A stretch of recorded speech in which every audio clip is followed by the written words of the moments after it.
솔로몬이 기름 부음을 받고 그의 아버지를 이어 왕이 되었다 함을 두로왕 히람이 듣고 그의 신하들을 솔로몬에게 보냈으니 이는 히람이 평생에 다윗을 사랑하였습니다. 이에 솔로몬이 히람에게 사람을 보내어 이르되 당신도 알거니와 내 아버지 다윗이 사방의 전쟁으로 말미암아 그의 하나님 여호와의 이름을 위하여 성전을 건축하지 못하고 여호와께서 그의 원수들을 그의 발바닥 밑에 두시기를 기다렸나이다. 이제 내 하나님 여호와께서 내게 사방의 태평을 주심에 원수도 없고 재앙도 없도다. 여호와께서 내 아버지 다윗에게 하신 말씀에 내가 너를 이어 내 자리에 오르게 할 내 아들 그가 내 이름을 위하여 성전을 건축하리라 하신 대로 내가 내 하나님 여호와의 이름을 위하여 성전을 건축하려 하오니 당신은 명령을 내려 나를 위하여 레바논에서 백향목을 베어내게 하소서. 내 종과 당신의 종이 함께할 것이요 또 내가 당신의 모든 말씀대로 당신의 종의 삭슬 당신에게 드리리이다. 당신도 알거니와 우리 중에는 시돈 사람처럼 벌목을 잘하는 자가 없나이다. 히람이 솔로몬의 말을 듣고 크게 기뻐하여 이르되 오늘 여호와를 찬양할지로다. 그가 다윗에게 지혜로운 아들을 주사 그 많은 백성을 다스리게 하셨도다. 이에 솔로몬에게 사람을 보내어 이르되 당신이 사람을 보내어 하신 말씀을 내가 들었거니와 내 백향목 제목과 잣나무 제목에 대하여는 당신이 바라시는 대로 할지라. 내 종이 레바논에서 바다로 운반하겠고 내가 그것을 바다에서 뗏목으로 엮어 당신이 지정하는 곳으로 보내고 거기서 그것을 불리니 당신은 받으시고 내 원을 이루어 나의 궁정을 위하여 음식물을 주소서 하고 솔로몬의 모든 원대로 백향목 제목과 잣나무 제목을 주매 솔로몬이 히람에게 그의 궁정의 음식물로 밀 2만 고루와 맑은 기름 20고루를 주고 해마다 그와 같이 주었더라. 여호와께서 그의 말씀대로 솔로몬에게 지혜를 주신 고로 히람과 솔로몬이 친목하여 두 사람이 함께 약조를 맺었더라. 이에 솔로몬 왕이 온 이스라엘 가운데서 역군을 불러일으키니 그 역군의 수가 3만 명이라. 솔로몬이 그들을 한 달에 10,000명씩 번갈아 레바논으로 보내매 그들이 한 달은 레바논에 있고 두 달은 집에 있으며 아도니람은 감독이 되었고 솔로몬에게 또 짐꾼이 7만 명이요 산에서 돌을 뜨는 자가 8만 명이며 이외에 그 사역을 감독하는 관리가 3,300명이라. 그들이 일하는 백성을 거느렸더라. 이에 왕이 명령을 내려 크고 귀한 돌을 떠다가 다듬어서 성전의 기초석으로 놓게 하매 솔로몬의 건축자와 히람의 건축자와 그발 사람이 그 돌을 다듬고 성전을 건축하기 위하여 제목과 돌들을 갖추니라. 오늘도 변함없이 말씀 묵상의 자리에 올라오신 교우 여러분, 주님 이름으로 사랑하며 축복합니다. 집을 짓는 데는 단순히 벽돌과 목재만 필요한 것이 아닙니다.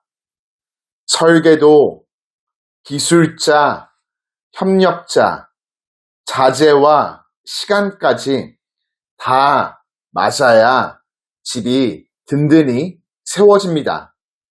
그런데 그중 가장 중요한 것은 바로 때와 사람이죠.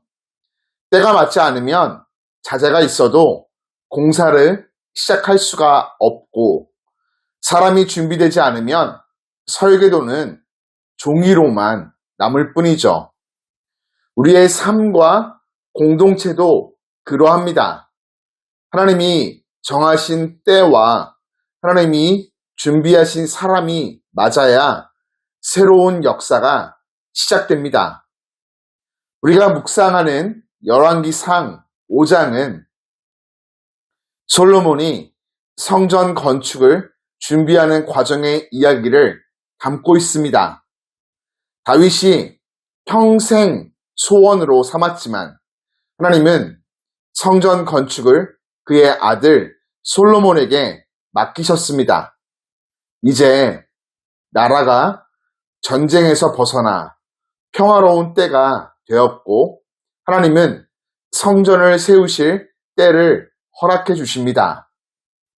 솔로몬은 이 사명을 감당하기 위해 두로 왕 히람과 교류하며 백향목과 기술자를 공급받습니다.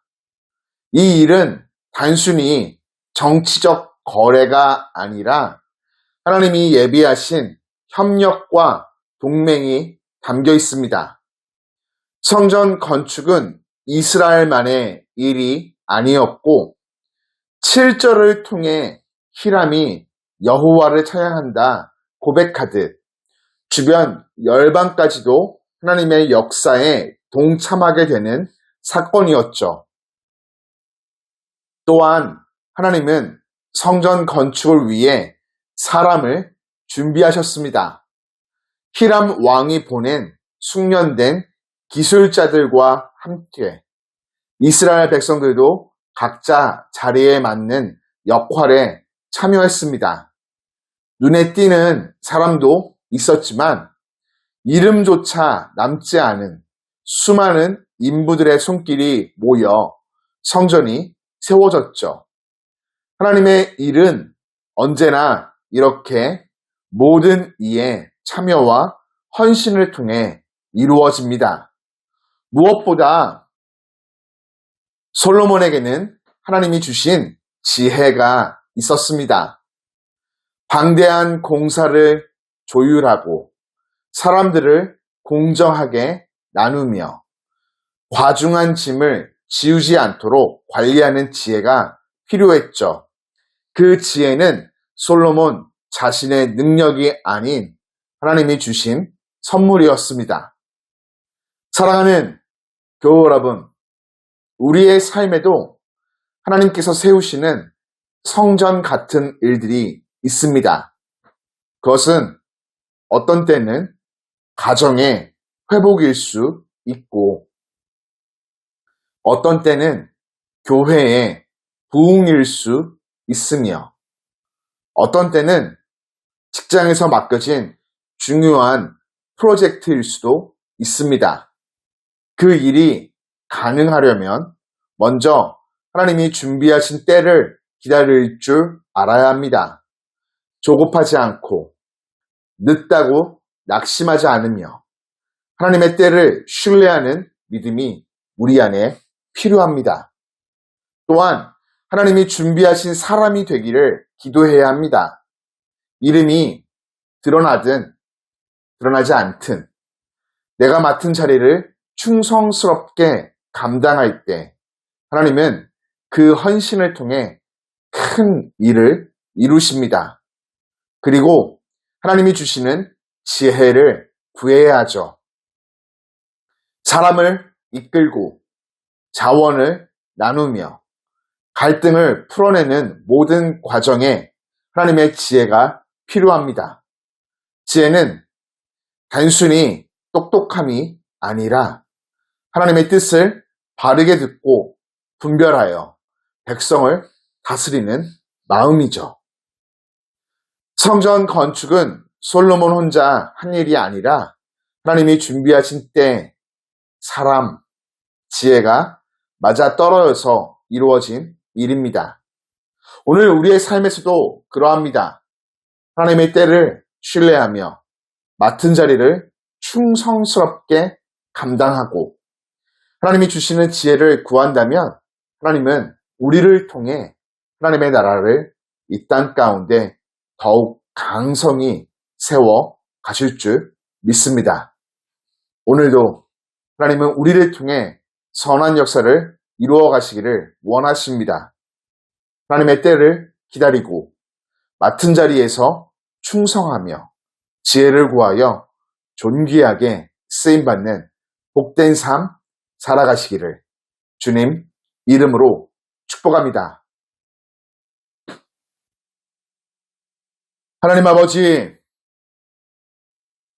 오늘도 저희를 하나님의 성전 같은 거룩한 삶을 세워가는 자리로 부르심에 감사드립니다. 허락하신 저희의 삶의 자리에 하나님의 때가 있음을 믿습니다. 조급해하지 않고 늦다고 낙심하지 않으며 하나님의 완전한 때를 기다리는 믿음을 주옵소서.